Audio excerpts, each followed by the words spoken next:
ఏడుకొండలవాడ వెంకటరమణ గోవింద గోవింద. అఖిల హేయ కళ్యాణ గుణాకరుడైనటువంటి పరమాత్మ మన మనస్సులకి లభ్యం కాడు. కాబట్టే స్వామివారిని అర్చావతార స్వరూపంగా, అందున ఇక్కడ శ్రీభూ సమేత మలయప్ప స్వామివారిగా మనం దర్శనం చేసుకుంటున్నాం.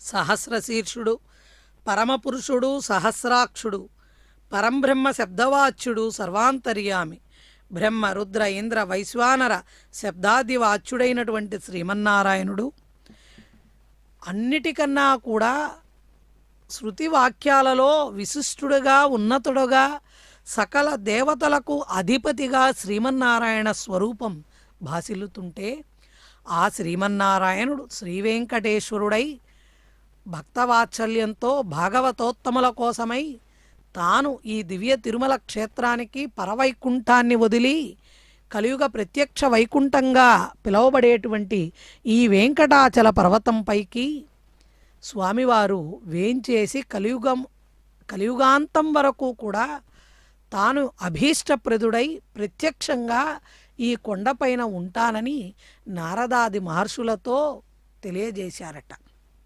అటువంటి స్వామి ఈ ముక్కోటి ఏకాదశి, వైకుంఠ ఏకాదశి పర్వదినాన, పుష్యమాస శుద్ధ ఏకాదశి రోజున స్వామివారు ఆ రథరంగ డోలోత్సవంలో చక్కగా ఆనంద నిలయ దివ్య విమానంలో వసించేటువంటి స్వామి ఆ గుడి దాటి తన భక్తుల కోసం, తన భక్తులను అనుగ్రహించడం కోసం ఈ ప్రాతకాలంలో శ్రీభూ సతులతో స్వామివారు వేంచేస్తూ భక్తులను అనుగ్రహిస్తున్నారు. సమస్త మహర్షులు, సకల దేవతా పరివారమంతా కూడా స్వామివారిని అర్చిస్తూ ప్రార్థిస్తూ, సకల దేవతా పరివారం కూడా స్వామివారిని వెన్నంటి స్వామిని సేవిస్తూ ఈ ఉత్సవాలలో పాల్గొంటారట. అటువంటి భగవద్ ఉపాసన అంటే భగవంతుణ్ణి నిర్విరామంగా నిరంతరాయంగా అర్చించడం. కాయకంతో చేసే అర్చన ఒక విధమైతే మానసికంగా కూడా స్వామివారిని అర్చించవచ్చుట.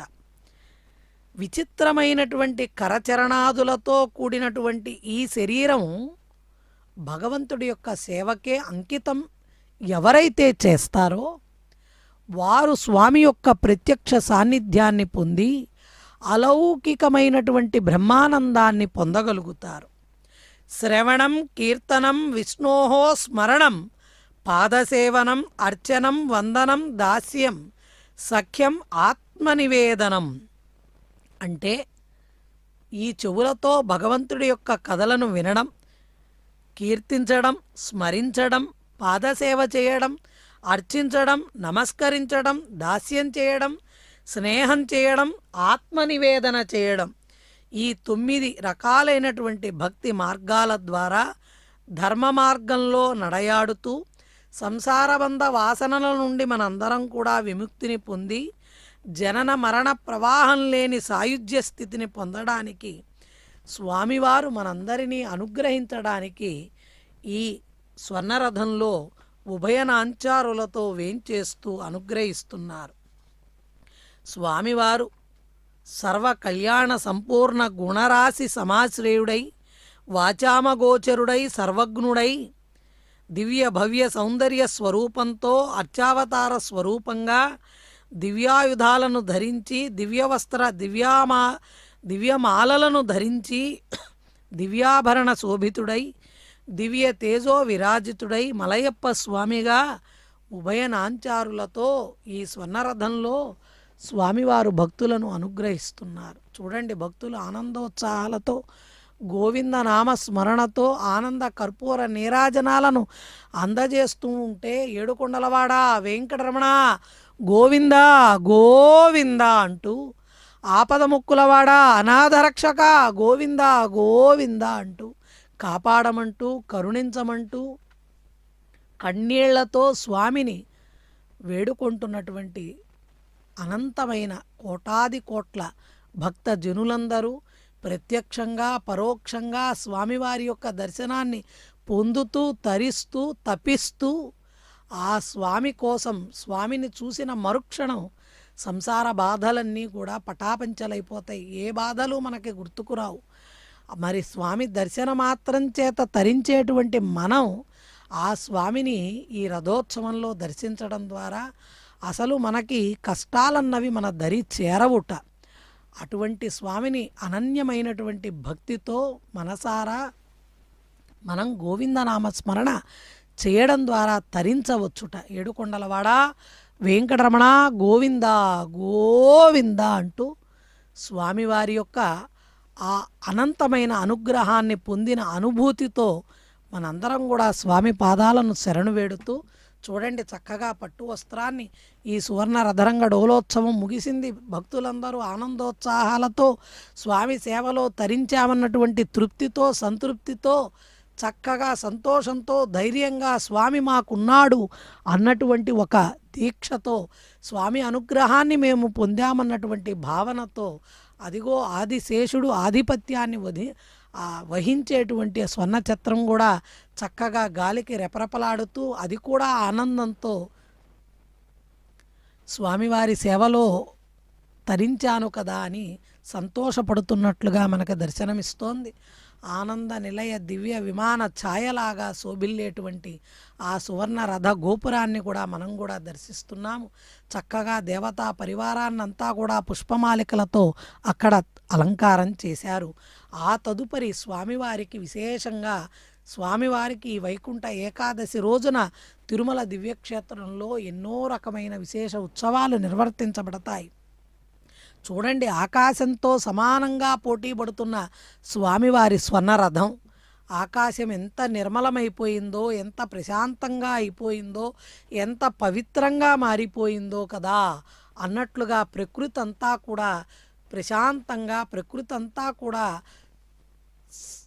ఈ శీతాకాల శోభతో విరాజిల్లుతూ కళకళలాడుతూ సమస్తమైనటువంటి కళ్యాణ గుణాలు కలిగినటువంటి స్వామిని సేవించటం వల్ల వచ్చేటువంటి పుణ్యాన్ని పొందిన భక్తులందరికీ కూడా ఆ కళలు స్వామివారి యొక్క దివ్య తేజస్సు నలుదిక్కులా విరాజిల్లడం వల్ల వారు పొందినటువంటి అనుభూతి సంతృప్తిని మనం భక్తుల యొక్క ఆనందోత్సాహాలలో దర్శించగలుగుతున్నాం. చూడండి, ఇసక వేస్తే రాలనటువంటి జనము తిరుమల కొండపైన స్వామివారి దర్శనం కోసం ఎదురుచూపులు చూస్తున్నారు. చక్కగా స్వామివారికి అక్కడ అనంతమైనటువంటి సంగీత శాస్త్రానికి సంబంధించినటువంటి గీతాలాపనలన్నీ కూడా అన్నమాచారుల వారు ఆనందోత్సాహాలతో ఆడి పాడినటువంటి ఆ గీతాలన్నీ కూడా ఆ కొండపైన చక్కగా వినపడుతూ ఉంటే స్వామివారి యొక్క మంత్రాలు, స్వామివారికి చేస్తున్నటువంటి సమస్త కార్యక్రమాల యొక్క మంత్రాలను, వేద మంత్రాలు, వేద ఘోష కొండపైన వినపడుతుంటే గోవింద నామంతో ఆ 7 కొండలు ధ్వనిస్తూ ఉంటే మూఢ మనస్సు గల వారందరూ కూడా స్వామి భక్తులైపోతున్నారు. స్వామి భక్తులు కానివారంటూ లేరు. స్వామి యొక్క సందర్శనాన్ని గనక ఒక్కసారి తనివి తీరా చేసుకున్నట్లయితే ఆ స్వామివారిని ఎవ్వరూ వదిలిపెట్టలేరు. ధర్మ సంరక్షణార్థాయ దుష్ట సంశిక్షణాయ చ సద్య ఆవిర్భవేత్ విష్ణు ఎత్ర భక్తానుకంపయా.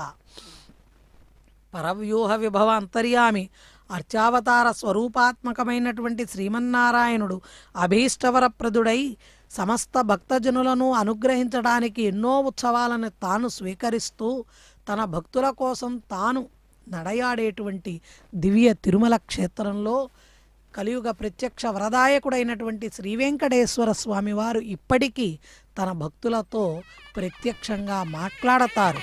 ఎంతోమంది భక్తుల యొక్క అనుభూతిని మనం వారి మాటలలోనే విన్నాం. గోవిందా గోవిందా.